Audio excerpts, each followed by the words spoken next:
In our last Mass Effect vid, we discussed whether or not the next game will be a live service at its core, and we discussed a few red flags that pointed in that direction. Thanks to some cunning detective work from Mass Effect Hype, we now have a green flag that points us in the opposite direction. Hello crows and non-crows alike, my name is Joe Mac, otherwise known as Support Crow, and today we're discussing a job posting and the clues it holds. And there are a few very interesting points aside from the green flag I mentioned earlier. So be sure to watch the whole vid to be in the know. The Mass Effect Hypecast was looking through the job listings on BioWare's website and came across a lead level design position that calls out the Mass Effect franchise in particular. Which makes sense. The only project being worked on right now at BioWare is Mass Effect, which everyone already knows. This was confirmed by a blog post written by Gary McKay after the layoffs and relocations post-Veilguard.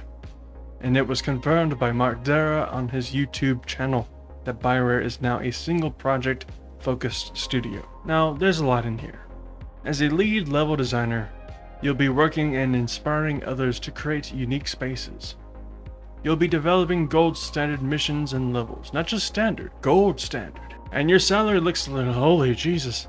That's a lot of eggs right there. You get the point, lots of things to see, but there are some things that stand out. A lot of fans on social media immediately dived into the sentence, "The studio is developing future experiences for the Mass Effect franchise." The fans saying that future experiences must mean multiple games. I'm kinda 50-50 on that assumption. One video game by itself is a collection of crafted experiences. So to say that you're developing future experiences in Mass Effect could legit just mean you're working on one Mass Effect game that is going to be released in the future. But on the other hand, it also doesn't straight up say Mass Effect 5. It says the Mass Effect franchise. That could potentially mean that you'll be working on additional projects within the franchise. It's kinda hard to say if it is true that BioWare is working on multiple projects, and all of them are in the Mass Effect franchise. Well, first off, rest in peace to Dragon Age. I was 70% sure we'd see a Dragon Age 5, but now it's more like 30-40. The second thing that caught my eye was that this job posting calls for Unreal Engine experience. This is very interesting given that BioWare made the switch themselves from Unreal Engine to Frostbite to tackle Dragon Age Inquisition, Mass Effect Andromeda, Anthem, and Dragon Age the Veilguard.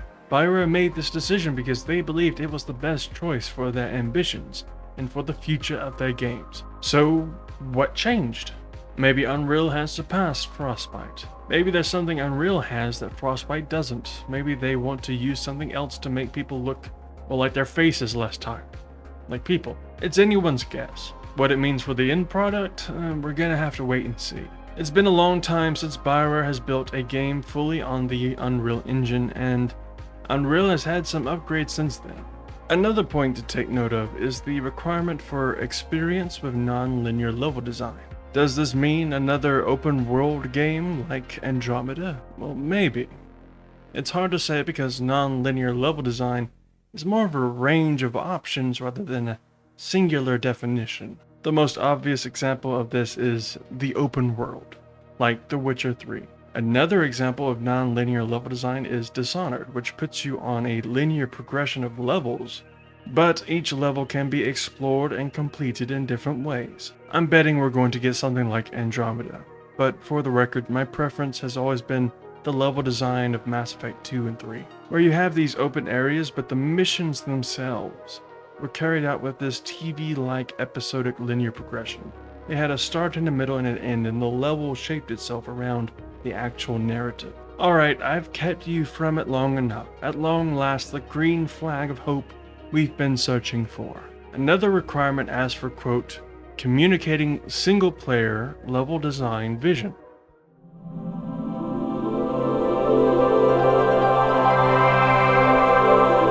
Don't get your hopes up too high. Similar to non-linear level design, single-player level design may not mean that the entirety of the game is single-player focused. However, for this to be called out, but not multiplayer, is a really good sign. It's a bright green flag that puts a lot of my worries about the game specifically to rest. As for BioWare and EA and their ongoing couples counseling, we're just gonna have to wait and see how that turns out. Even if this all does turn into a dumpster fire, there's still plenty of science fiction games to consider. Notably, The Expanse: Osiris Reborn, which is what we'll be talking about next Friday. Until then though, be safe, be well, be kind, bye-bye.